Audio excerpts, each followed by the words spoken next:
Hello and welcome to New Wave Global. I am going to talk about the heat wave, changing weather patterns linked to climate change in Southeast Asia. I mean, once again, I was struck by this story published by The Guardian uh, just a couple of days ago in the first week of April this year about the historic heat wave that is being experienced currently in Southeast Asia. And the report attributes the scorching weather to human-induced climate change, as well as to the El Niño event, which brings hotter, drier conditions to the region. According to Maximiliano Herrera, a climatologist and a weather historian, the current levels of heat are unprecedented for April, including in Minbu in central Myanmar, where 44 degrees centigrade was recorded. This is the first time in Southeast Asia's climatic history that such high temperatures have been recorded in early April. In Thailand's waters, temperatures are so high that scientists fear coral life could be destroyed.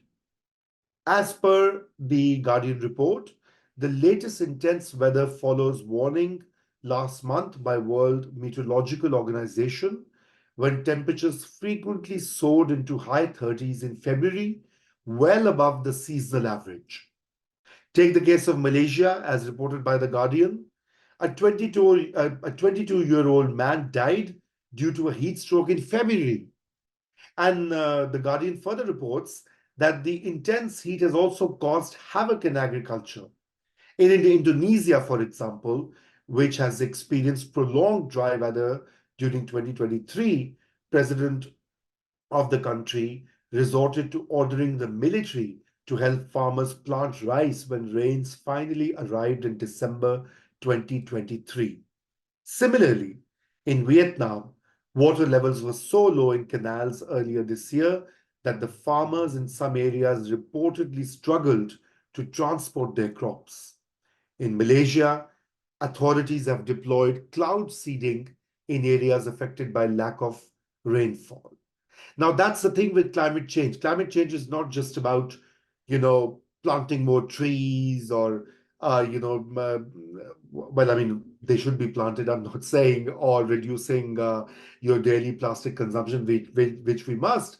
But it is so overarching that it affects everything. It affects agriculture, livelihoods, health, weather patterns, migrations, etc., etc.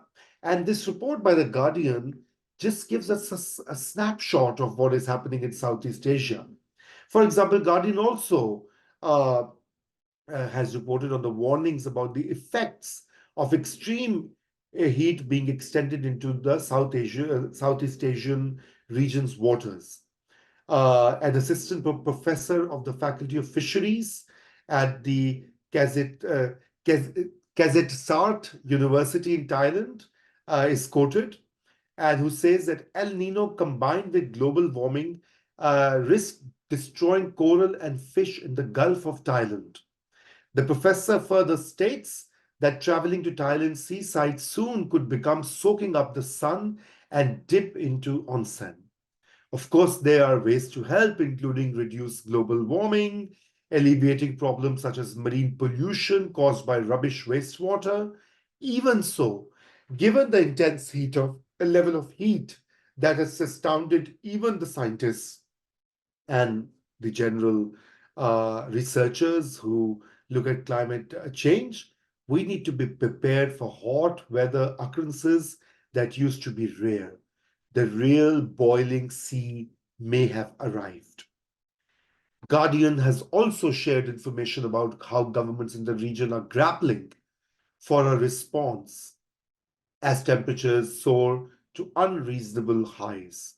In the Philippines, almost 4,000 schools suspended in-person classes as the heat index passed 42 degrees centigrade in some areas, a dangerous level that the Weather Bureau warned could cause heat cramps and exhaustion.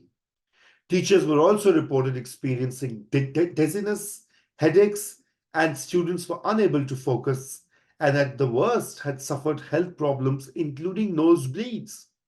Thousands of schools in the Philippines have stopped in-person classes due to unbearable heat levels. However, suspending classes or to have flexible learning during the hot season are not sustainable or long-term solutions, as the report cites Ruby Bernardo, the president of the Teaching Union, the Alliance of Concerned Teachers in the National Capital Region of the Philippines. The classrooms are not resilient to this kind of heat. There's a ratio of 60 to 70 students in a classroom that does not have proper ventilation. In a recent survey shared by the union, 90% of teachers said they had just 2 fans in a classroom to stay cool. The union demands greater investment in hiring teachers and building more climate resilient classrooms. Now, this also means that we have to change the way we build our schools, our homes. That's what climate change is urging everyone in the world. But let's get back to Southeast Asia and the Guardian report that I'm citing. And that report also cites remarks from Professor Benjamin Horton, the director of the Earth Observatory of Singapore, on the gravity of the crisis that is hitting the world. And the report quotes him, and I quote, "We always knew we were going to be headed in this direction with our increasing greenhouse gases. But the fact that we are shattering all these records in 2023 and 2024 is perhaps slightly ahead of time," unquote. He also adds that even if we made a snap choice today to reduce our greenhouse gas emissions, we are going to have to deal with high temperatures for at least 50 years. Therefore, greater effort was needed to educate the public on how and where to stay cool. For example, by encouraging people to wear looser, comfortable clothing, and by shifting their schedules so that people work or go to schools earlier or later in the day when temperatures are less intense. Now, these are, of course, some suggestions, but I guess globally, what we have to do is adapt, prepare, and confront climate change and bring the temperatures down. And the key to that is the burning of fossil fuels that are now proven to be causing global heating. We have to get into renewable energy sources, and there is no other way to tell you and all those who are interested in a healthy, secure, sustainable future for our next generations. With that, I shall end, and I will try and cover more and more stories on climate change for this channel. So subscribe to our channel, and if you like this video, do share it with others. Our task and our hope is that more and more people know about what's going on in the world. Goodbye for now.